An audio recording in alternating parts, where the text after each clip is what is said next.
ሄሎ ኢሳት ቴሌቪዥን ሄሎ ማን እንበል ከየት ነው? ሄሎ ኢሳት ኢሳት ነፃ የህዝብ ሚዲያ ወትሮም ቢሆን የህዝብ አይንና ጆሮ እንደመሆኑ ይህንን የህዝብ ቅሬታ ማስተናገጃ መድረክ አሰናድቷል። በዚህም ያጋጠሙትን ወይም ያስተዋሉትን የመልካም አስተዳደር ችግር፣ የሙስናና የጉዳይ ገዳዮች ጉድኝት፣ የመብት ጥሰትና ስልጣንን ያለአግባብ የመጠቀም ጸረ ዲሞክራሲያዊ አሰራሮችን ይጠቁሙን። የሚመለከተውን የመንግስት አካል በማነጋገር ተጠያቂነት የሚሰፍንበትን መፍትሄ እናፈላልጋለን። በስልክ ቁጥሮች 0901 458845 ወይም 0901 451145 በተጨማሪም በ0944 02 11 11 ይደውሉ። ልናስተናግደው ዝግጁ ነን። ኢሳት ነፃ የህዝብ ሚዲያ። አርዕስተ ዜና። በደቡብ ኢትዮጵያ ክልል ዘይሴ ወረዳ በመንግስት የጸጥታ ኃይሎች በተፈጸመ ጥቃት የ10 ሰዎች ህይወት አለፈ። ከውጭ እስራኤል በኢራን ተደራዳሪዎች ላይ ግድያ ልትፈጽም ትችላለች ስትል አሜሪካ ኢራንን አስጠነቀቀች።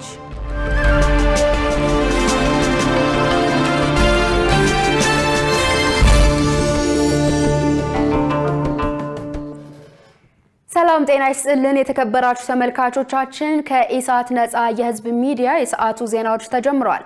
ከዘገባዎቹ ጋር ገነት ዘዘው ነኝ። አብራችሁን ቆዩ። አሁን ቀዳሚ ወዳደረግነው ዜና ተሻገርን። የኢትዮጵያ አየር መንገድ የኮኔክቲቪቲ አዋርድ ተሸለመ። የኢትዮጵያ አየር መንገድ በ2026 የአቪዬሽንና ቱሪዝም ሽልማት ስነ ስርዓት ላይ ከኤር ትራንስፖርት ኒውስ የኮኔክቲቪቲ አዋርድ አግኝቷል። ይህ ሽልማት አየር መንገዱ በአፍሪካ ውስጥ ለዘረጋው የአየር ትራንስፖርት ስርና አብሮ የመስራት ጥምረቶች እውቅና ለመስጠት ያለመ መሆኑን የአየር መንገድ መረጃ ያሳያል። የኢትዮጵያ ሚቲዮሮሎጂ ኢንስቲትዩት በዘንድሮ ክረምት በሰሜንና ሰሜን ምስራቅ አካባቢዎች ዝናብ ቀድሞ ሊቋረጥ እንደሚችል ገለጸ። በሌላ በኩል በምዕራብ አጋማሽ የሀገሪቱ አካባቢዎች በሚቀጥሉት 10 ቀናት ከባድ የዝናብ መጠን ስለሚኖር ማህበረሰቡ ጥንቃቄ እንዲያደርግ ኢንስቲትዩቱ አሳስቧል። ዝርዝሩን መሳይ ገዛኸኝ እንደሚከተለው ታቀርበዋለች። በዘንድሮው የክረምት ወቅት የሚኖረውን የአየር ትንበያ ምን ይመስላል ሲል ኢሳት የኢትዮጵያ ሜትሮሎጂ ኢንስቲትዩትን ጠይቋል። የኢንስቲትዩቱ ትንበያና ቅድመ ማስጠንቀቂያ ምርምር ዘርፍ ምክትል ዋና ዳይሬክተር ዶክተር አሳምነው ተሾመ በሰጡት ምላሽ በዘንድሮ ክረምት በሰሜንና ሰሜን ምስራቅ አካባቢ ዝናብ ቀደም ብሎ ሊቋረጥ እንደሚችል ተናግረዋል። በዚህም ማህበረሰቡ ወቅቱን ያገናዘቡና በአጭር ጊዜ ሊደርሱ የሚችሉ አዝርቶችን መጠቀም፣ የዝናብ እጥረትን ለመቋቋም የሚችሉ ሰብሎችን በጥንቃቄ መምረጥ እንደሚያስፈልግ አስረድተዋል። በተለይም ከቀጣዩ ነሐሴ ጀምሮ የኤሊኖ ክስተት የመከሰት እድሉ ከፍተኛ እንደሆነ የተለያዩ መረጃዎች ያሳያሉ ማለት ነው። አሁን ባለንበት የሰኔ ወርና በቀጣዩ የሐምሌ ወርም በአብዛኛው በሁሉም የክረምት ዝናብ ጠቃሚ የሀገራችን አካባቢዎች መደበኛና ከመደበኛ በላይ የሆነ የዝናብ መጠንና ስርጭት ይኖራል ማለት ነው። በአንጻሩ ግን ከቀጣዩ ነሐሴ ጀምሮ በተለይም በደቡብና ምስራቅ ትግራይ ዞኖች፣ የሰሜንና ደቡብ ወሎ ዞኖች፣ የአፋር ክልል ዞኖች እና የምስራቅ የሀገራችን አካባቢዎች ላይ ደረቅ ሰሞናቶች የመበራከት እድል የመኖር እድል ይኖራል ማለት ነው። ይህም ሁኔታ እንግዲህ የዝናብ መዋዠቅ፣ የዝናብ መቆራረጥና እጥረት ሊያስከትል ይችላል ማለት ነው። በሌላ በኩል መደበኛና ከመደበኛ በላይ ዝናብ የሚያገኙ የምዕራብ አጋማሽ አካባቢዎች ተደጋጋሚነት ባለው ከባድ ዝናብ ምክንያት ቅጽበታዊ ጎርፍ እንዳይከሰት ጥንቃቄ ማድረግ ብሎም በእርሻ ማሳ ውስጥ የውሃ ማፍሰሻ ቦዮችን ማዘጋት እንደሚያስፈልግ አሳስበዋል። በምዕራብ አጋማሽ የሀገራችን አካባቢዎች በተለይም በጋምቤላ፣ በደቡብ ምዕራብ ኢትዮጵያ ክልል ዞኖች፣ በምዕራብ ኦሮሚያ ዞኖች እስከዛሬ ድረስ እንግዲህ በ24 ሰዓት ውስጥ ከ30 ሚሊ ሜትር እስከ 122 ሚሊ ሜትር እጅግ ከባድ መጠን ያለው ዝናብ ተመዝግቧል ማለት ነው። በቀጣዮቹ 10 ቀናት በእነዚህ አካባቢዎች ላይ እንደዚሁ ተደጋጋሚነት ያለው ከባድ መጠን ያለው ዝናብ ሊከሰት ይችላል ማለት ነው። በመሆኑም በኦሞ ግቤ ተፋሰሶች በደቡብ ምዕራብ ኢትዮጵያ ክልል እንደዚሁ አስፈላጊውን ጥንቃቄ ማድረግ ያስፈልጋል ማለት ነው። በየዕለቱ ተፋሰሶቹ የሚይዙትን የውሃ መጠን የቅርብ ክትትል ማድረግ ያስፈልጋል። እንደዚሁ ደግሞ በተደፋታማ አካባቢ ያሉ አካባቢዎችም እንደዚሁ በየዕለቱ ምን አይነት የአየር ሁኔታ ሊኖር ይችላል የሚለውን ከግንዛቤ ውስጥ ማስገባት ያስፈልጋል ማለት ነው። በአጠቃላይ ግን በምዕራብ አጋማሽ ሀገራችን አካባቢ በሚቀጥሉት 10 ቀናትም ተደጋጋሚነት ያለው ከባድ መጠን ያለው ዝናብ የመፈጠር እድሉ እጅግ ከፍተኛ ነው ማለት ነው። የዘንድሮው ክረምት በተለይም በሰሜንና በሰሜን ምስራቅ የሀገሪቱ አካባቢዎች የዝናብ ስርጭቱ ዘግይቶ ለመጀመሩ መንስኤው ምንድን ነው በሚል ለቀረበላቸው ጥያቄ የኢንስቲትዩቱ ዋና ዳይሬክተር ተከታዩን ብለዋል። በተለይም የምስራቅና የመካከለኛ ፓሲፊክ የባህር ወለል ሙቀት ከጊዜ ወደ ጊዜ እየሞቀ የመጣበት ሁኔታ ሁኔታ ያለው ማለት ነው። ይሄ በሚሆንበት ወቅት በተለይም የዚህ የምስራቅና የመካከለኛ ፓሲፊክ በሚሞቁበት ወቅት የምድር ወገብ አካባቢ ባሉ ሀገሮች ላይ በሚኖረው የእርጥበት ሁኔታ ላይ መጠነኛ የሆነ አሉታዊ ተጽዕኖ ያሳድራል ማለት ነው። በተለይም በምዕራብ አጋማሽ የሀገራችን አካባቢዎች የክረምቱ ዝናብ ቀድሞ ሊጀምር እንደሚችል እና በእነዚህ አካባቢዎች ላይ መደበኛና ከመደበኛ በላይ የሆነ የዝናብ መጠንና ስርጭት እንደሚስተዋል፣ እንደዚሁም ደግሞ በሰሜን እና በምስራቅ የሀገራችን አካባቢዎች ላይ የክረምቱ ዝናብ መደበኛ አፈሩን ተከትሎ የሚጀምር ሲሆን ነገር ግን በአወጣጥ ረገድ በዓለም አቀፍ ደረጃ እየተከሰተ ካለው የኤልኒኖ ክስተት ጋር ቀደም ብሎ ሊወጣ እንደሚችልና ከነሐሴ ጀምሮ በሰሜንና በደቡብ ወሎ ዞኖች፣ በደቡብና በምስራቅ ትግራይ ዞኖች እንደዚሁም በአፋር ክልል ዞኖች እና በምስራቅ የሀገራችን አካባቢዎች ላይ ደረቅ ሰሞናቶች ሊበራከቱ እንደሚችሉና በእነዚህ አካባቢዎች ላይ መደበኛና ከመደበኛ በታች የሆነ የዝናብ መጠንና ስርጭት እንደሚኖር ቅድመ ጥቆማ ተሰጥቷል ማለት ነው። አሁን ያሉት አሃዛዊ መረጃዎች እንደሚያመላክቱት የዓለም የአየር ሁኔታ ይወስናል ተብሎ የሚነገርለት የምስራቅና የመካከለኛው የፓሲፊክ ውቅያኖስ የባህር ወለል ሙቀቱ እየጨመረ እንደሚሄድ ዋና ዳይሬክተሩ ጠቁመዋል። ለውጭ ኢንቨስተሮች ምቹና ሳቢ የሆነ የስራ አካባቢ ለመፍጠር በቁርጠኝነት እየተሰራ ነው ተባለ። የኢፌዴሪ ኢንዱስትሪ ሚኒስቴር በጨርቃ ጨርቅ ዘርፍ አምራች ኢንዱስትሪዎች የምርት ጥራት የሚጠበቅበትን ሁኔታ አስመልክቶ አሬና ከተባለ ዓለም አቀፍ ድርጅት ጋር ተወያይቷል። ውይይቱን የመሩት የኢንዱስትሪ መሰረተ ልማትና ግብዓት ዘርፍ ሚኒስትር ዴኤታ ሐሰን መሐመድ መንግስት ለውጭ ኢንቨስተሮች ምቹና ሳቢ የስራ አካባቢ ለመፍጠር ቁርጠኛ መሆኑን ገልጸዋል። መንግስት ኢትዮጵያን የአፍሪካ አምራች ኢንዱስትሪ ዘርፍ መዳረሻ ለማድረግ አልሞ እየሰራ መሆኑን ያብራሩት አቶ ሐሰን ሀገሪቱ ለአምራች ኢንዱስትሪው ዘርፍ አስፈላጊ መሰረተ ልማቶችን ያሟሉ የኢንዱስትሪ ፓርኮችንና ልዩ የኢኮኖሚ ዞን ከማቋቋም ባለፈ በርካታ አምራች ወጣት የሰው ኃይልና የታዳሽ ኢነርጂ ባለቤት መሆኗን አስረድተዋል። በውይይቱ ላይ የኢትዮጵያ ኢንቨስትመንት ኮሚሽን፣ የኢንዱስትሪ ፓርኮች ኮርፖሬሽን፣ ጂአይዜድ፣ ኦቶና ግሩፕ እና የኢንዱስትሪ ሚኒስቴር ተጠሪ ተቋማት ተሳትፈዋል።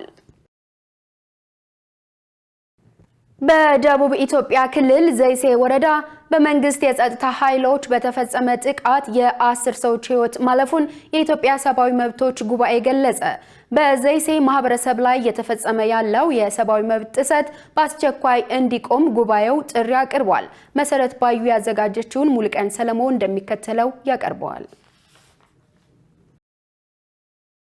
የኢትዮጵያ ሰብአዊ መብቶች ጉባኤ በደቡብ ኢትዮጵያ ክልል ጋሞ ዞን ዘይሴ ወረዳ ነዋሪዎች ላይ እየተፈጸመ ያለውን የሰብአዊ መብት ጥሰቶች መንግስት በአስቸኳይ ማስቆም አለበት ሲል መግለጫ አውጥቷል። የጉባኤው ዋና ዳይሬክተር ተስፋዬ ገመቹ እንደገለጹት በክልሉ በዘይሴ ወረዳ በሚገኙ በተለያዩ ቀበሌዎች ውስጥ ከሰኔ 11 እስከ 22 ቀን 2018 ዓ.ም ድረስ በመንግስት የታጠቁ ኃይሎች በተፈጸመ ጥቃት የ10 ሰዎች ሕይወት ማለፉን ገልጸዋል። በተጨማሪም በግለሰቦች ላይ የአካል ጉዳት፣ ጾታዊ ጥቃት፣ የንብረት ዘረፋና ውድመት እንዲሁም የጅምላ እስር መፈጸሙን ከአካባቢው ከተሰበሰበው መረጃ ማረጋገጥ መቻሉን ተናግረዋል። በዚህ ጥቃት ምክንያት በርካታ ነዋሪዎች ሕይወታቸውን ለማዳን ሲሉ መኖሪያ ቤታቸውን ለቀው ለመሰደድ መገደዳቸው ተገልጿል። በዘይሴ ወረዳ በነዋሪዎች ላይ የደረሰውን ሰብአዊ መብት ጥሰት በተመለከተ እንግዲህ መንግስት አስቸኳይ መፍትሄ ሊያመጣ ይገባል፣ ሊሰጠው ይገባል በሚል መግለጫ ወጥተናል። በዛ አካባቢ በተደጋጋሚ ነው ችግሮች እየተከሰቱ ያሉትና በአሁኑ ወቅትም ወደ 10 ሰዎች እንግዲህ መገደላቸውን አረጋግጠናል። እንደውም የደረሱን መረጃዎች ከዛ በላይ የሚያመላክቱ ቢሆንም ግን በደንብ ማጣራት ስለሚገባን ነው በዚህ መጠን ያስቀመጥነው። የአካል ጉዳቱም ሌሎች የሰብአዊ መብት ጥሰቶች መድረሳቸውን እንግዲህ ማለት ያንን የገለጽ ነው እና መንግስት ይህንን በአስቸኳይ መፍትሄ እንዲሰጠው ዘላቂ መፍትሄ ማምጣት እንዲችል የደቡብ ኢትዮጵያ ክልልም እንደዚሁም ደግሞ ፌዴራል መንግስቱም በዚህ ላይ እንዲሰሩ ሌሎች ባለድርሻ አካላትም ይህንን አካባቢ በዚህ አካባቢ የሚከሰተውን የሰብአዊ መብት ጥሰት በዘላቂነት መፍታት የሚያስችሉ ስራዎች እንዲሰሩ ነው ጥሪ ያቀረብ ነው። ዋና ዳይሬክተሩ አክለውም ጥቃቱ የተፈጸመው በመንግስት የጸጥታ ኃይሎች መሆኑና ድርጊቱ በአስቸኳይ እንዲቆም ጥሪ አቅርበዋል። ችግሩ እየተፈጠረ ያለው በመዋቅርና በሌሎች ተያያዥ ጉዳዮች ምክንያት መሆኑን ገልጸው በክልሉ የሚነሱ ጥያቄዎች ሕግን በተከተለና ማህበረሰቡን ባሳተፈ ሰላማዊ መንገድ እንዲፈቱ ጠይቀዋል። ባለን መረጃ መሰረት የመንግስት ታጣቂ ኃይሎች ናቸው ይህንን እየፈጸሙ ያሉት። በዛ አካባቢ እንደሚታወቀው ከዚህ በፊትም እንደሚነሳው ከመዋቅር ጋር የተያዙ ችግሮች አሉ፣ ጥያቄዎች አሉ።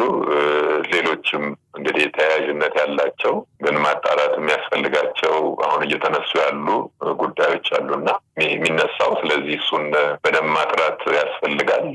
መግለጫችንም ላይ እንዳስቀመጥ ነው እነዚህን አጣርተን እንደዚሁም ደግሞ ምላሾችን ዳውን ጠይቀን በዚህ ወቅት ምላሽ አላገኘንም። ወደፊት እሱንም በደንብ አካተን እንግዲህ በሪፖርት ደግመን እናወጣለን። ምርመራችን ይቀጥላል ማለት ነው። ግን አሁን ባለን መረጃ አካባቢ ላይ ያለው የጸጥታ ኃይል ነው ይሄንን እያደረገ ያለ የምንረዳው። ምክንያቱም የጅምላ እስርን ጭምር ነው እንግዲህ እየተከናወነ ያለውና ይሄ በግልጽ የሚያመላክተው የመንግስት አካል እያደረገው እንደሆነ ነው። በክልሉ የሚንቀሳቀሰው የቁጫ ሕዝብ ዲሞክራሲያዊ ፓርቲ ፕሬዝዳንት ረዳት ፕሮፌሰር ገነነ ገደቡ በበኩላቸው የአካባቢው ማህበረሰብ ለሚጠይቀው ጥያቄ መፍትሄ መስጠት ይገባል ብለዋል። የዘይሴ ህዝብ የጠየቀው ጥያቄ ሌሎችም የቁጫ ህዝብም ሆነ ሌሎች እዛ ዞኑም ክልሉም አካባቢ ያሉ የህዝብ ጥያቄዎች በጣም በፍጥነት መመለስ አለባቸው። ዋጋ ማስከፈል ተገቢ አይደለም። የኢኮኖሚ የሰው ህይወት አጠቃላይ የንብረት ውድመት እዛ ጋር መድረስ የለም። ቂም በቀል ነው። ሀገራችን ከእንዲህ አይነት ነገር መሻገር አለባት። በዘይሴ ማህበረሰብ ላይ እየተፈጸመ ያለው የሰብአዊ መብት ጥሰት በአስቸኳይ እንዲቆምና በአካባቢው በደረሱት የመብት ጥሰቶች ላይ አፋጣኝ ማጣራት ተደርጎ ጥፋተኞች ለህግ እንዲቀርቡ ጉባኤው በመግለጫው ጠይቋል። በሌላ ዜና በደቡብ ኢትዮጵያ ክልል ኮሬ ዞን የውዝፍ ደሞዝ ጥያቄ ያነሱ መምህራን ስራ በማቆማቸው ተማሪዎች ለፈተና መቀመጥ አልቻሉም ተባለ። መምህራኑ በበጀት መዝጊያ ወቅት ይከፈላል ለተባለው ውዝፍ ክፍያና የጥቅማ ጥቅም ጥያቄዎች ምላሽ ስላጣን የስራ ማቆም አድማ ለማድረግ ተገደናል ሲሉ ገልጸዋል። ሰላማዊት ሙልጌታ ተጨማሪ አላት።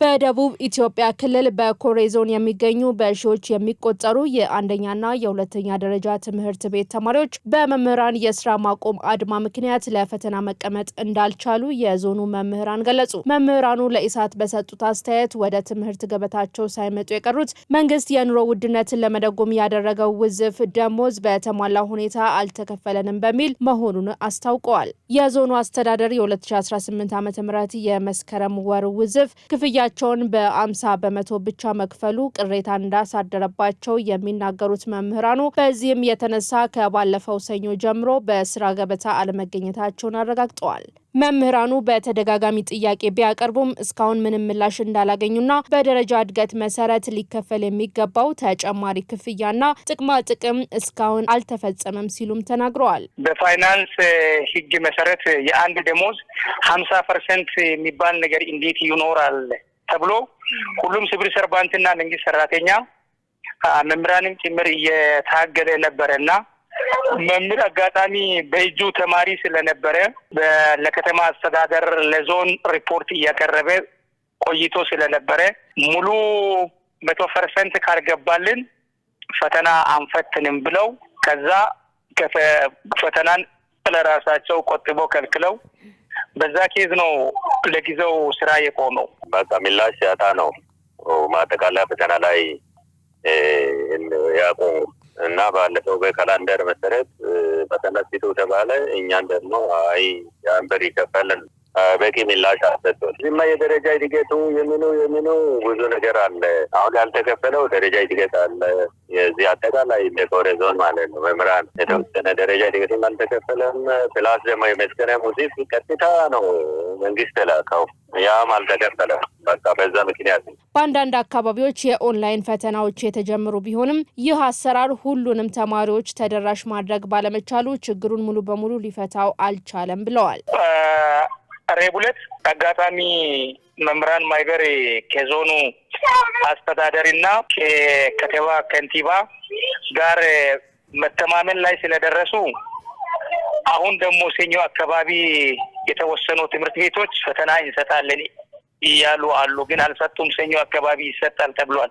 ይሄ ነው ያለ መረጃ። ኮሬ ዞን ላይ ያለው መልካም አስተዳደር ችግር ነው ጫፍ ይወጣ ያለው። በዛ ኬዝ ነው ሁሌ ነው የመማር ማስተማር የሚቆራረጠው።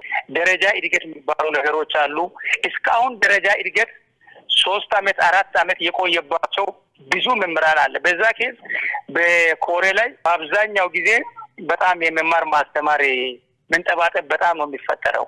አዎ እኛም እኮ መጀመሪያ ብር አካውንታችን ውስጥ ይግባ ነው እኛ እንጂ እነሱ ደግሞ አይ ኦንላይን እየተፈተኑ ያለው አሉ።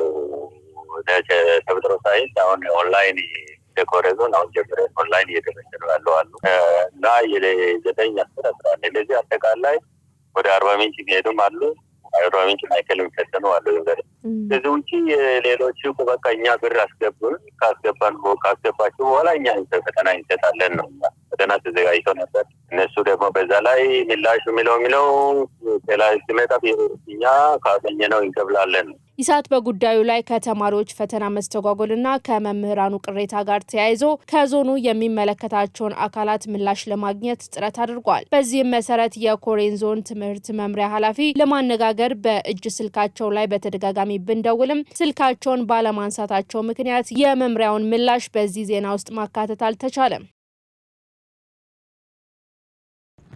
የአማራ ክልል የዳኝነትና የፍትህ አካላት የትብብር መድረክና የዘርፉ አሻጋሪ እድገትና ዘላቂ ልማት የ2018 በጀት ዓመት አፈጻጸም ግምገማ በባህር ዳር ከተማ ተካሄደ። የአማራ ክልል ጠቅላይ ፍርድ ቤት ፕሬዝዳንት አለማንተ አግዳው የዳኝነትና የፍትህ ዘርፍ ለአንድ ሀገር ኢኮኖሚያዊ፣ ማህበራዊና ዲሞክራሲያዊ እድገት ያለው ሚና ከፍተኛ መሆኑን ገልጸዋል። በመሆኑም በክልሉ መንግስት ለመጀመሪያ ጊዜ ከ25 ዓመቱ አሻጋሪ እቅድ የተቀዳ የፍትህ ስርዓትን ተደራሽ የሚያደርግ እቅድ ታቅዶ ወደ ስራ መገባቱን ተናግረዋል። በበጀት ዓመቱም አበረታች ስራዎች መሰራታቸውን የጠቆሙት ፕሬዝዳንቱ የፍትህ ተደራሽነትን ለማስፋት አማራጭ ያለመግባባት መፍቻ ስርዓቶችን በማጠናከር በክልሉ የባህል ፍርድ ቤቶች ተደራጅተው ወደ ስራ መግባታቸውን አብራርተዋል። የትብብር መድረኩ እስከ 2022 ዓመተ ምህረት ድረስ በክልሉ ሰላምና የህግ የበላይነት የተረጋገጠበት ተደራሽ ውጤታማና የህዝብ አመኔታ ያተረፈ የዳኝነትና የፍትህ ስርዓት ለመፍጠር በትኩረት እንደሚሰራ ተጠቁሟል። የዘርፉ ተቋማት የመጨረሻ የስራ ውጤት በክልሉ ፍትህን ማረጋገጥ በመሆኑ የተጀመሩ መልካም ስራዎች ተጠናክረው እንዲቀጥሉም ፕሬዝዳንቱ ለመድረኩ ተሳታፊዎች ጥሪ አቅርበዋል። የተከበራችሁ ተመልካቾቻችን ከኢሳት ነፃ የህዝብ ሚዲያ የሰዓቱ ዜናዎች አሁንም እንደቀጠሉ ናቸው። አሁን ደግሞ የቢዝነስና የኢኮኖሚ መረጃዎችን የምናቀርብበት የአየር ሰዓት ላይ ደርሰናል። የቢዝነስ መረጃዎችን የምታቀርብልን ሰላማዊት ሙልጌታ ናት። በቀጥታ ወደ ቢዝነስ መረጃዎች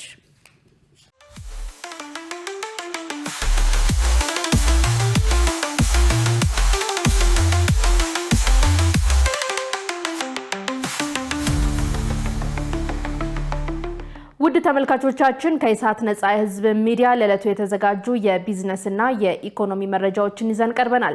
ከዘገባዎቹ ጋር ሰላማዊት ሙልጌታ ነኝ። አብራችሁን ቆዩ።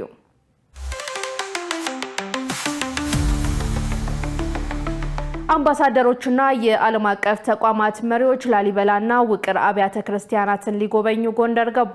ተቀማጭነታቸውን በአዲስ አበባ ያደረጉ የተለያዩ ሀገራት አምባሳደሮችና የዓለም አቀፍ ተቋማት መሪዎች ልዑክ የላሊበላን ውቅር አብያተ ክርስቲያናት ለመጎብኘት ዛሬ ጎንደር ከተማ ገብተዋል። የዲፕሎማቲክ ልዑክ አባላት ላሊበላ አየር ማረፊያ ሲደርሱ የቱሪዝም ሚኒስትር ዴታው አቶ ስለሺ ግርማ፣ የአካባቢው ከፍተኛ የመንግስት የስራ ኃላፊዎች፣ የሃይማኖት አባቶችና የሀገር ሽማግሌዎች በተገኙበት ደማቅ አቀባበል አድርገውላቸዋል።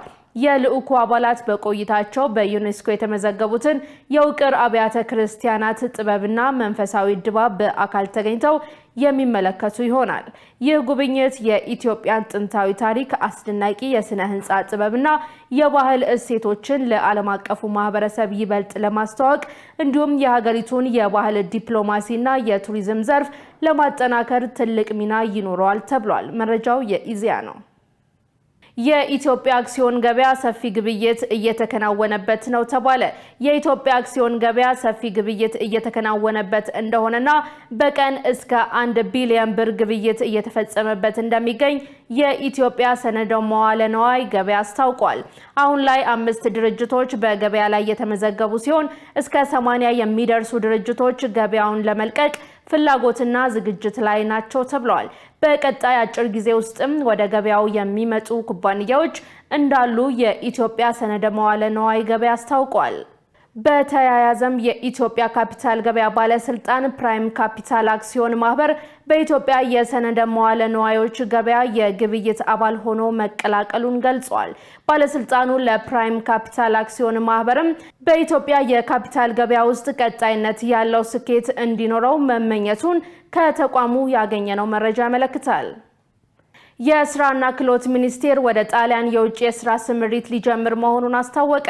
ሚኒስትሩ ይህንን ያስታወቀው በተለያዩ ሙያዎች የሰለጠኑ ኢትዮጵያውያን ዜጎች ወደ ጣሊያን ለሚያደርጉት የስራ ስምሪት ፕሮግራም እንዲመዘገቡ ጥሪ ባቀረበበት መግለጫ ላይ ነው። ሚኒስትሩ በገባው የሁለትዮሽ ስምምነት መሰረት በህጋዊ የውጭ ሀገር ስራ ስምሪት ፕሮግራም በጣሊያን በሆቴልና መስተንግዶ ዘርፍ የሰው ኃይል እንደሚፈልግ ገልጾ ህጋዊ በሆነ መንገድ ወደ ሀገሪቱ ሄደው መስራት የሚፈልጉ አመልካቾች እንዲያመለክቱ ጥሪውን አቅርበዋል።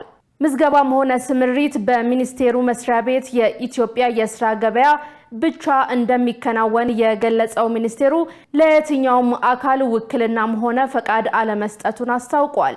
ሚኒስቴሩ አመልካቾች በአቅራቢያቸው ባለ የአንድ ማዕከል ወይም ወረዳ ወይም ቀበሌ በመሄድ የባዮሜትሪክ መረጃ እንዲሰጡና የሰራተኝነት መለያ ቁጥር እንዲይዙ ጥሪውን ማስተላለፉን ከሚኒስቴሩ የተገኘ መረጃ ያመለክታል። የኢትዮጵያ ንግድ ባንክ በተጠናቀቀው በጀት ዓመት 2.1 ቢሊዮን ዶላር የውጭ ምንዛሬ ማግኘቱን አስታወቀ። ባንኩ ይህንን የገለጸው የ2025-26 የበጀት ዓመት የስራ አፈጻጸሙን አስመልክቶ በሰጠው ጋዜጣዊ መግለጫ ላይ ነው። ባንኩ በዘርፉ በሁለት ዓመታት ውስጥ ከ5.6 ቢሊዮን ዶላር በላይ ማግኘቱን ከዚህም የበጀት ዓመቱ ድርሻ 2.1 ቢሊዮን ዶላር መሆኑን ገልጿል። ባንኩ በተጠናቀቀው በጀት ዓመት በተለያዩ ዘርፎች 648 ቢሊዮን ብር ብድር መስጠቱንም አስታውቋል። የኢትዮጵያ ንግድ ባንክ የተበላሸ የብድር ምጣኔ 1.4 በመቶ ብቻ ነው ተብሏል። ሌብነትን የሚጸየፍ ትውልድ ለማፍራት በትምህርት ቤቶች የታክስ ጥያቄና መልስ ውድድር እየተካሄደ መሆኑ ታወቀ። በአዲስ አበባ ከተማ አስተዳደር ገቢዎች ቢሮ አስተናጋጅነት በአንደኛና ሁለተኛ ደረጃ ትምህርት ቤቶች የታክስ ክበባት መካከል ሲካሄድ የቆየው የአሸናፊዎች አሸናፊ የጥያቄና መልስ ውድድር በዛሬው ዕለት ፍጻሜውን አግኝቷል። በውድድሩ መዝጊያ ላይ መልእክት ያስተላለፉት የቢሮው ጽህፈት ቤት ኃላፊ አዳነ ሱሌ እንደገለጹት የታክስ ክበባት መቋቋማቸው ከመማር ማስተማሩ ጎን ለጎን ሌብነትና ሙስናን የሚጠየፍ የታክስ ግንዛቤ ያለውና የአገልጋይነት ስብዕና ያዳበረ ሀገር ተረካቢ ትውልድ ለመፍጠር ታስቦ የተዘጋጀ ነው። የታክስ ፍትሐዊነትን ለማስረጽ በትምህርት ቤቶች በሚኒ ሚዲያና በተለያዩ መድረኮች የሚሰሩ ስራዎች ተጠናክረው እንደሚቀጥሉ አረጋግጠዋል። በማጠቃለያ ውድድሩ አሸናፊ ለሆኑትና በበጀት ዓመቱ በንቃት ለተሳተፉ ትምህርት ቤቶች የእውቅና ሰርተፊኬትና የሽልማት አሰጣጥ ስነ ስርዓት እንደተከናወነ ከአዲስ አበባ ከተማ አስተዳደር ገቢዎች ቢሮ ያገኘነው መረጃ ያመለክታል። የኦሮሚያ ክልል መስተዳደር ምክር ቤት የክልሉ የ2019 ረቂቅ በጀት ከ704 ቢሊዮን ብር በላይ ሆኖ ለጨፌ እንዲመራ ወሰነ። የኦሮሚያ ክልል መስተዳደር ምክር ቤት ባካሄደው 5ኛ መደበኛ ስብሰባ የክልሉ የ2019 ዓመተ ምህረት ረቂቅ በጀት 704 ቢሊዮን ብር ሆኖ ከተቀመጠ በኋላ ለማጽደቅ ወደ ክልሉ ከፍተኛ የሕግ አውጪ አካል ወደ ሆነው ጨፌ ኦሮሚያ እንዲመራ መወሰኑ የክልሉ ኮሚኒኬሽን ቢሮ ገልጿል። ይህ የበጀት ረቂቅ ካለፈው ዓመት በጀት ጋር ሲነጻጸር የ303 ቢሊዮን ብር ጭማሪ ያለው ሲሆን የ2018 የክልሉ በጀት 400 ቢሊዮን ብር ገደማ ነበር። ውድ ተመልካቾቻችን አሁን ደግሞ የውጭ ምንዛሬና የብሔራዊ ባንክ የወርቅ ግብይት መረጃ ተከታትለን እንመለስ።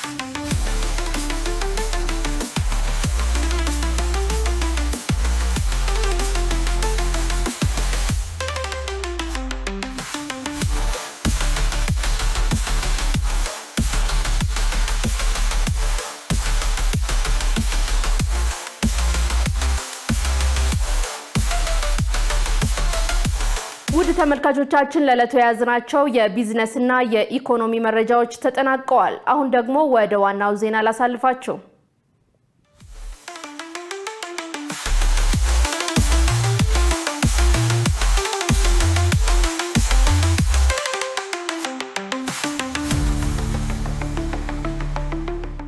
አሁን ደግሞ ወደ ውጭ ዜና ተሻገርን።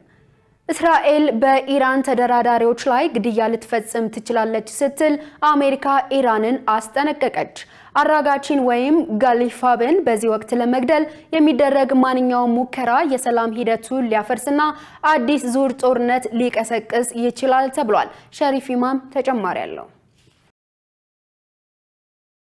ከፍተኛ የዩናይትድ ስቴትስ ባለስልጣናት በግል ኢራንን አስጠንቅቀዋል። የማስጠንቀቃቸው ሰበብ ደግሞ ምናልባት ሁለቱን የኢራን ተደራዳሪዎች እስራኤል ልትገድል ትችላለች የሚል ነው። ይህ ድርጊት በመካከለኛው ምስራቅ ያለውን ጦርነት ለመቋጨት የሆርሙዝ ሰርጥን መልሶ ለመክፈት ጥረት በሚደረግበት ወቅት ላይ ቢፈጸም አስቸጋሪ ነው ይላል። ስለ ጉዳዩ ያውቃሉ በሚል የአሁንና የቀደመ የአሜሪካ ባለስልጣናትን አስተያየት ይዞ የወጣው የዋሽንግተን ፖስት ሪፖርት ኒውዮርክ ታይምስም ተመሳሳይ ሐሳብ ቀደም ሲል ይዞ ወጥቶ ነበር ተብሏል። እንደ ሪፖርቱ ዋሽንግተንን በከፍተኛ ደረጃ ያሳሰበው እስራኤል ምናልባትም በግድያው የኢራኑን የውጭ ጉዳይ ሚኒስትር አባስ አራጋቺና የፓርላማ አፈ ጉባኤው መሐመድ ባጋር ጋሊባፍን ኢላማ ታደርጋለች የሚል ነው። የአሜሪካ ባለስልጣናት ፍራቻ ይህንን መሰሉ ግድያ ሁለቱ ሀገራት የደረሱበትን ስምምነት በመጣስ አዲስ ጦርነት እንዲቀሰቀስ ሊያደርግ ይችላል የሚል ነው። እነዚህን ሰዎች ገደልክ ማለት የተግባር ሰዎችን ገደልክ ማለት ነው ብለዋል። ማንነታቸው እንዳይገለጥ የፈለጉ የአሜሪካ ባለስልጣን ለዋሽንግተን ፖስት እንደነገሩት ሪፖርቱ እንደሚገልጸው ዩናይትድ ስቴትስ ያልተለመደ እርምጃ በመሄድ እስራኤል ምናልባት እነዚህ ሁለት ከፍተኛ አመራሮችን ልትገድል ስለምችል ኢራናውያን ጥንቃቄ እንዲያደርጉ በአደራዳሪዎች በኩል ተነግሯቸዋል። የዩናይትድ ስቴትስ ባለስልጣናት ከማርች ወር ቀደም ብሎ የኢራንን የፖለቲካ አመራሮች ከመግደል እንዲቆጠቡ ለማግባባት የእስራኤል አቻዎቻቸውን ሲማጸኑ ነበር ተብሏል። የዋይት ሃውስ ባለስልጣን ለዋሽንግተን ፖስት እንደነገሩት ፕሬዚደንቱ የሰላም ሂደቱ እንዲቀጥል ይፈልጋሉ ብለዋል። በዋሽንግተን የሚገኙ የእስራኤል ኤምባሲ በጉዳዩ ላይ አስተያየት ለመስጠት አልፈቀደም።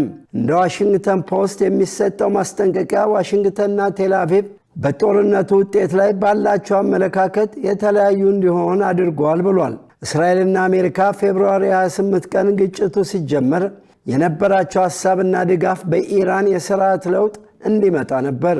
የዩናይትድ ስቴትስ ባለስልጣናት ግን በኋላ ላይ የደረሱበት ድምዳሜ የኢራን ፖለቲካዊና ወታደራዊ መዋቅር እንዳለ በስልጣን ላይ እንዲቆይ በመፈለግ ግጭቱን በድርድር መፍታት ወደሚለው ሐሳብ አዘንብለዋል። ይህ የሚያሳየው የጦርነቱን ዓላማ በተመለከተ በዩናይትድ ስቴትስና በእስራኤል መካከል ልዩነት መኖሩና የእስራኤል ጠቅላይ ሚኒስትር አሜሪካ ልታጠናቅቀው የምትችለውን ማንኛውንም ድርድር ለማደናቀፍ ያላቸውን ቁርጠኝነት ማየት ይቻላል ሲሉ የቀድሞ የአሜሪካ የውጭ ጉዳይ ሚኒስትር ባለስልጣን የነበሩት አሮን ዴቪድ ሚለር ለጋዜጣው ተናግረዋል። የኒውዮርክ ታይምስ ጋዜጣ የአሜሪካ ባለስልጣናትን ጠቅሶ እንደዘገበው አራጋቺን ወይም ጋሊባፍን በዚህ ድርድር ወቅት ለመግደል የሚደረግ ማንኛውም ሙከራ የሰላም ሂደቱን ሊያፈርስና አዲስ ዙር ጦርነት ሊያስነሳ ይችላል ብሏል። ዜናውን ስናዘጋጅ ታይምስ ኦፍ ኢንዲያ እና ታይምስ ኦፍ እስራኤልን በመረጃ ምንጭነት ተጠቅመናል።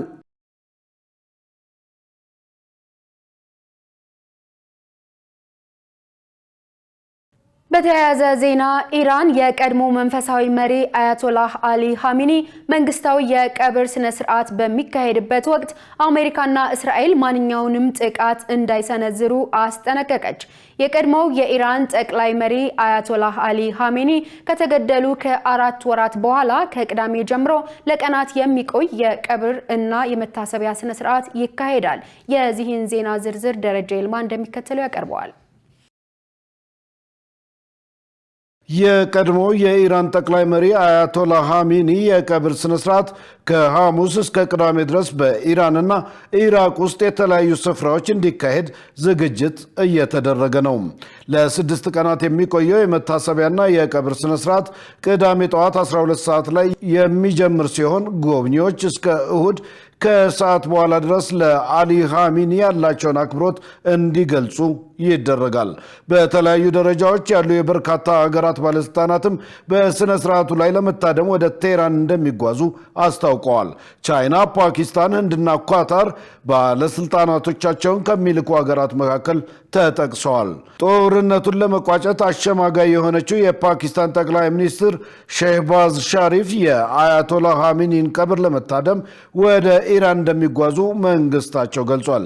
ለቀብር ስነስርዓቱ ወደ ኢራን ለሚመጡ 2000 የአፍጋኒስታን ዜጎች ቪዛ እንደተሰጠም ቢቢሲ ፐርሺያ ምንጮችን ጠቅሶ ዘግቧል። ይህ ዝግጅት እየተካሄደ ባለበት ወቅት ሀታም አልአንቢያ በመባል የሚታወቀው የኢራን ጦር ሰራዊት ማዕከላዊ ማዘዣ የማስጠንቀቂያ መግለጫ ማውጣቱን ሮይተርስ የዜና ወኪል ዘግቧል። ዋና አዛዡ አሊ አብዶላህ በመንግስት መገናኛ ብዙሃን በተላለፈ መግለጫቸው የኢራንን ጠላቶች በተለይም አሜሪካና ጽዮናዊውን ስርዓት እስራኤል ከማንኛውም የተሳሳተ ስሌት እንዲቆጠቡ አስጠንቅቀዋል። ረቡዕ ዕለትም የኢራን የውጭ ጉዳይ ሚኒስትር አባ አራግቺ በአገሪቱ ህዝብ ወይም አመራር ላይ ለሚሰነዘር ማንኛውም ስጋት አፋጣኝና ጠንካራ ምላሽ እንደሚሰጥ በመግለጽ ተመሳሳይ ማስጠንቀቂያ ሰጥተው ነበር። አራግቺ ይህንን ማስጠንቀቂያ የሰጡት የእስራኤል መከላከያ ሚኒስትር ኢዝራኤል ካትዝ የአሁኑ የኢራን ጠቅላይ መሪ ሞጅታባ ኻሜኒ ለሞት የታጩ ናቸው የሚል አስተያየት ከሰጡ በኋላ ነው። በቀብር ስነስርዓቱ ወቅት ከፍተኛ የደህንነት እርምጃዎች እንደሚተገበሩ እንዲሁም በበርካታ ከተሞች ጊዜያዊ የአየር ክልል እገዳ እንደሚጣል መገለጹን ሮይተርስ ዘግቧል። የአገሪቱ ባለስልጣናት ዝግጅቱን የክፍለ ዘመኑ የቀብር ስነስርዓት ሲሉ ገልጸውታል። የኢራን ባለስልጣናት እንዳሉት በስንብት ስነስርዓቱ ላይ ከ12 እስከ 20 ሚሊዮን የሚደርሱ ሰዎች እንደሚገኙ ይጠበቃል። በዚህም የተነሳ ለመንግስታዊ ስነስርዓት የሚደረገው ዝግጅት ከዚህ በፊት ታይቶ የማይታወቅ ይሆናል ተብሏል። ይህንንም ሂደት የሚመራው በዋና ከተማዋ ቴህራን የሚገኘው የኢራን አብዮታዊ ዘብ አካል የሆነው ሞሐመድ ራሱላህ በተባለው ጓድ ነው ተብሏል። ፕሬዝዳንቶች፣ ጠቅላይ ሚኒስትሮች፣ የፓርላማ አፈ ጉባኤዎችና ሚኒስትሮችን ጨምሮ የበርካታ ሀገራት ባለስልጣናት በስነ ስርዓቱ ላይ ለመታደም እንደሚመጡ ተገልጿል። በተጨማሪም 800 የሚሆኑ የውጭ ሀገር ጋዜጠኞች ለዘገባ ወደ ኢራን እንደሚገቡ ይጠበቃል። የኢራን ባለስልጣናት የተጨበጠ መዳፍ ያለበት ምስልና ከፍ እንላለን የሚል መፈክር የአያቶላ ኻሜኒ የቀብር ስነስርዓት መሪ ቃል እንዲሆን ወስነዋል። ውድ ተመልካቾቻችን ስለምትከታተሉን ከልብ እናመሰግናለን። አሁን ደግሞ ወደ ስፖርት መረጃዎች ተሻገር። የስፖርት መረጃዎችን የሚያቀርብልን ሙሉቀን ሰለሞን ነው። በቀጥታ ወደ ስፖርት መረጃዎች። ለጤንነት፣ ለምርት፣ ለወዳጅነት ሰላም ጤና ይስጥልን ተመልካቾቻችን፣ ከኢሳት ነጻ የህዝብ ሚዲያ ለምሽቱ ያዘጋጀናቸውን የስፖርት ዜናዎች ይዘን ቀርበናል። ከዜናዎቹ ጋር ሙሉቀን ሰለሞን።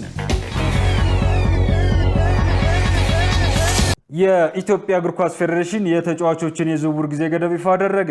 የኢትዮጵያ እግር ኳስ ፌዴሬሽን የኢትዮጵያ ወንዶችና ሴቶች ፕሪሚየር ሊግ የ2019 የውድድር ዘመን የተጫዋቾችን የዝውውርና ምዝገባ ጊዜ ገደብ ይፋ አድርጓል። በዚህም የተጫዋቾች ዝውውርና ምዝገባ ከሐምሌ 20 2018 እስከ ጥቅምት 8 2019 ድረስ ክፍት ሆኖ እንደሚቆይ ገልጿል። ሽረ ምድረገነት ከፕሪሚየር ሊግ ወረደ። በኢትዮጵያ ፕሪሚየር ሊግ የመጨረሻ ሳምንት መርሃ ግብር ላለመውረድ የሚታገሉት 3 ቡድኖች በትላንትናው ዕለት በተመሳሳይ ሰዓት ጨዋታ አድርገዋል። ከነዚህ መካከል በወንጂ ሁለገብ ስቴዲየም ከሸገር ከተማ ጋር የተጫወተው ሽረ ምድረገነት 2-0 ተሸንፈዋል። ይህንንም ተከትሎ 17ኛ ደረጃ ላይ በመቀመጥ አርባ ምንጭ ከተማን፣ መቀለ ሰባ እንደርታና ድሬዳዋ ከነማን በመከተል ከፕሪሚየር ሊግ የወረደ 4ኛው ቡድን ሆነዋል።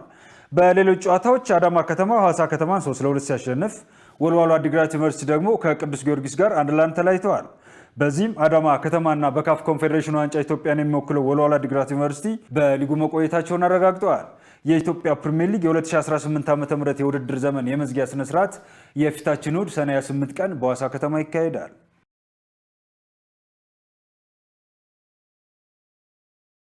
በዓለም ዋንጫ ወደ 16ቱ ለማለፍ የሚደረጉ የጥሎ ማለፍ ጨዋታዎች ዛሬ ይጠናቀቃሉ። በ23ኛው የፊፋ ዓለም ዋንጫ ወደ 16ቱ ለማለፍ የሚደረጉ የጥሎ ማለፍ ጨዋታዎች ዛሬ በሚደረጉ 3 ጨዋታዎች ይጠናቀቃሉ። በዚህም አውስትራሊያ ከግብፅ ምሽት 3 ሰዓት፣ አርጀንቲና ከኬፕ ቨርዴ ሌሊት 7 ሰዓት፣ ኮሎምቢያ ከጋና ሌሊት 10 ሰዓት ከ30 ላይ ይጫወታሉ። ትላንት በተደረጉ ጨዋታዎች ስፔን ኦስትሪያን 3-0፣ ፖርቹጋል ክሮኤሽያን 2-1፣ ስዊዘርላንድ አርጀንቲናን 2-0 በማሸነፍ 16ቱን መቀላቀላቸውን አረጋግጠዋል። በዚህም ሩብ ፍጻሜውን ለመቀላቀል በሚደረገው የጥሎ ማለፍ ጨዋታ የወቅቱ የአውሮፓ ዋንጫ አሸናፊዋ ስፔን ከአውሮፓ ኔሽንስ ሊግ አሸናፊዋ ፖርቹጋል ጋር እርስ በርስ ይገናኛሉ። ጨዋታቸውንም የፊታችን ሰኞ በቴክሳስ ዳላስ ስቴዲየም ያደርጋሉ። ወደ ሩብ ፍጻሜ ለማለፍ የሚደረጉ ጨዋታዎች ከነገ እስከ ፊታችን ማክሰኞ የሚደረጉ ሲሆን ነገ ፓራጓይ ከፈረንሳይና ሞሮኮ ከካናዳ ሲጫወቱ እሁድ ብራዚል ከኖርዌይ ይገናኛሉ።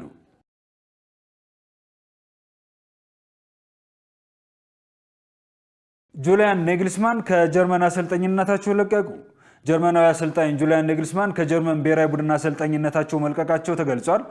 ከ3 ዓመታት በፊት ሃንሲ ፍሊክን ተክተው ብሔራዊ ቡድኑን የተረከቡት የ38 ዓመቱ አሰልጣኝ ጀርመን በዓለም ዋንጫ የጥሎ ማለፍ ጨዋታ በፓራጓይ ተሸንፋ ከውድድሩ ከተሰናበተች 4 ቀናት በኋላ በፍቃዳቸው ስራቸውን መልቀቃቸውን የጀርመን እግር ኳስ ፌዴሬሽን ይፋ አድርጓል። ፌዴሬሽኑ ሌላኛውን ጀርመናዊ አሰልጣኝ የርገን ክሎፕን ለመቅጠር ንግግር እያደረገ መሆኑንም ገልጿል። ተመልካቾቻችን ከኢሳት ነጻ ህዝብ ሚዲያ የሚተላለፉላችሁ የስፖርት መረጃዎቻችን እንደቀጠሉ ናቸው። ወደ ዝውውር መረጃዎቻችን እለፍ። ማንቸስተር ሲቲ ኤሌት አንደርሰን ማስፈረማቸውን ይፋ አደረጉ። ጣሊያናዊውን አሰልጣኝ ኤንዞ ማሬስካን የሾሙት ማንቸስተር ሲቲዎች እንግሊዛዊውን አማካይ ኤሌት አንደርሰንን በ5 ዓመት ኮንትራት ማስፈረማቸውን ይፋ አድርገዋል። ከእንግሊዝ ብሔራዊ ቡድን ጋር በአሜሪካ የሚገኘው የ23 ዓመቱ አማካይ ዝውውሩን እዛው አሜሪካ ማጠናቀቁ ተገልጿል። ማንቸስተር ሲቲ አንደርሰንን ከኖቲንጋም ፎረስት ለማዘዋወር 116 ሚሊዮን ፓውንድ መክፈሉን ያስታወቀ ሲሆን ተጫዋቹ በሳምንት 300,000 ፓውንድ ክፍያ እንደሚያገኝም ተነግሯል። ይህም በፕሪሚየር ሊጉ ከኤርሊንግ ሃላንድ እና ቨርጅል ቫን ዳይክ ቀጥሎ ሶስተኛው ከፍተኛ ተከፋይ እንደሚያደርገው ዘ አትሌቲክ ዘግቧል። ሌላኛው የእንግሊዝ ክለብ በርንማውዝ ደግሞ የ21 ዓመቱን ዩራጓይ አጥቂ አልቫሮ ሮድሪጉዝን በ5 ዓመቱ ከኤልቼ ለማስፈረም መስማማቱ ተገልጿል። በመጪው የውድድር ዘመን በአውሮፓ ሊግ የሚሳተፈው በርንማውዝ ለተጫዋቹ ዝውውር 25 ሚሊዮን ዩሮና እየታየ የሚጨመር 5 ሚሊዮን ዩሮ እንደሚከፍል ዘ አትሌቲክ ዘግበዋል። ሪያል ማድሪድ ከተጫዋቹ ሽያጭ ግማሹን እንደሚያገኝም በዘገባው ተመልክቷል።